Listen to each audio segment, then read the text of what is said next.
Disappearing acts. Let's talk about it.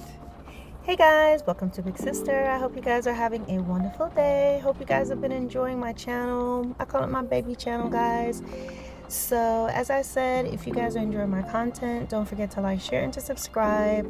Share my content, guys. Leave some comments and just give my video a thumbs up. When you do that, it's going to get some good stuff and some circulation, and yeah. So guys, disappearing acts. Let's talk about that. You know, you may be dating somebody, married to them, hopefully not. You're not going through this in your marriage, but we do know it happens. And you have somebody who's all lovey-dovey talking to you. Oh, I miss you. You're so wonderful. You can reach them. You can text them. They get back to you right away. But at a certain time, a certain hour, even a certain day, this person, it's like they left the planet. What's up with that? So you call, you text, they don't answer you, and they pop out somewhere, you know, out the blue later on with an excuse. Oh, I didn't get it. I was in the gym. I was asleep. My phone battery died. You hear all these excuses, right? You're experiencing what I call disappearing act. I remember a long time ago, I read these books by Terry McMillan. I read about just about all of her books coming up. And disappearing acts in this case, guys, is just when there's somebody who you think you're in a relationship with, or you are in a relationship with, but there are these gray areas. There are these times that they're there and then they're not. There are times that they're available and suddenly they're not available. What's going on with that? It's kind of hard to tell what's up. Disappearing acts. If someone is in a committed relationship with you, or you're starting to get to know them, even in these cases, they say they're interested in you, you guys have established that you're talking to one another, you're trying to get to know each other, or you are in a relationship, you're going to be able to pick up on a pattern of behavior with them. There's certain times that they will be available. They're going to be talking to you and telling you how great you are. You're going to have wonderful conversations with them. You just connect. You have chemistry, as some of you like to say. But they will consistently not be available at certain times. Now, how can this individual say that they love you and they care about you and you're so important, except between the hours of 10 and 2 a.m.? How is it that they can say that they want to hear from you every day and they can't wait to hear from you, but Saturdays after 6, you're not going to hear from them? Now, a lot of times you'll want to tell yourself it's something totally different. You're going to be making excuses. You're going to buy into their excuses. You're going to want the excuses because you don't want to face the reality. There's something going on between these times where all the love, all the care, all the interest in you stops because they don't take your calls. They don't respond to you. And this may even be a point of contention and arguments between you guys. There'll be all these reasons that they're giving you. And what you will find is they may promise you they're not going to do it again, but they do it and there's something else going on.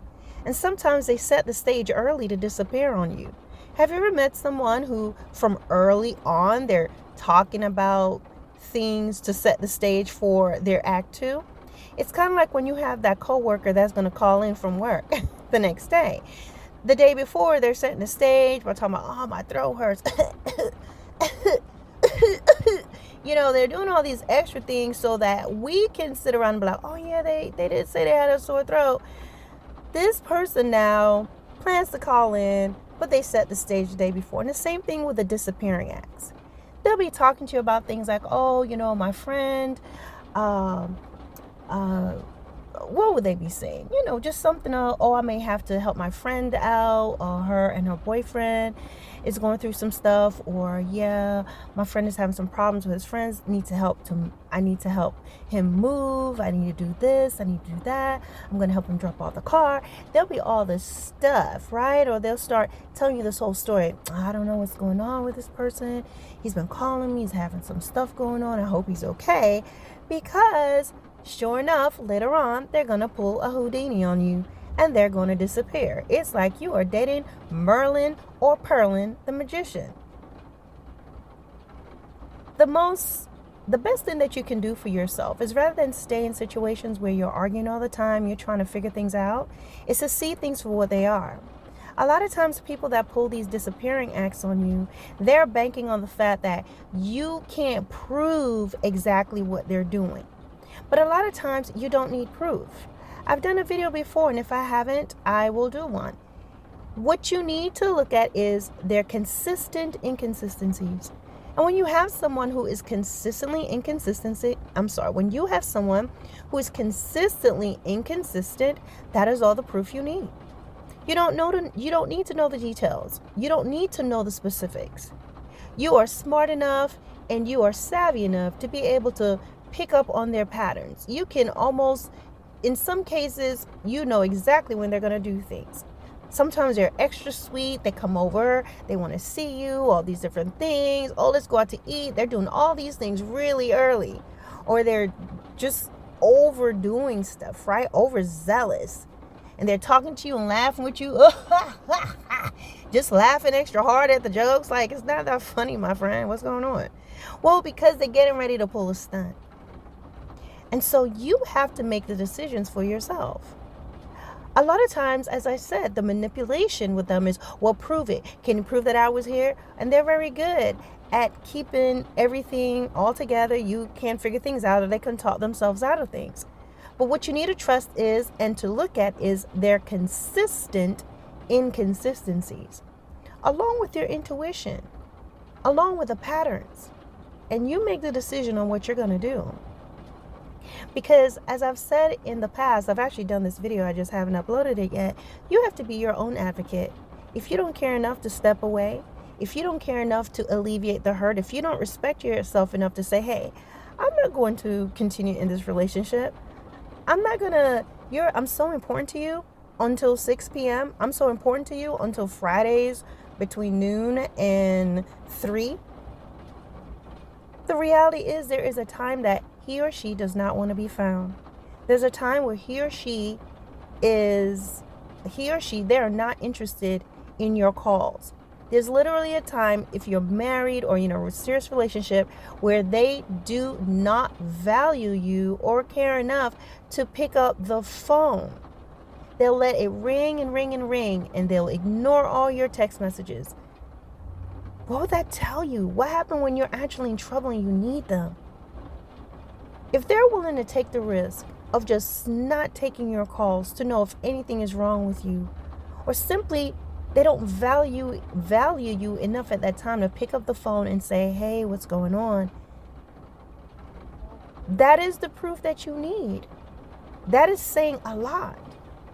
So don't make excuses for them. And if you're willing to stay with them, then just accept it as it is. But that's all this video is about, guys. Disappearing acts. And where are they? Does it matter? They could be with someone else. You may be the someone else, and you don't even know it. Is there times that they're with you that they don't answer their phones? They get really weird about their phone. It's on vibrate. It's in their pocket. It's face down. Maybe because they're pulling a disappearing act on someone else. There'll always be clues. It's just a matter if you're going to believe it.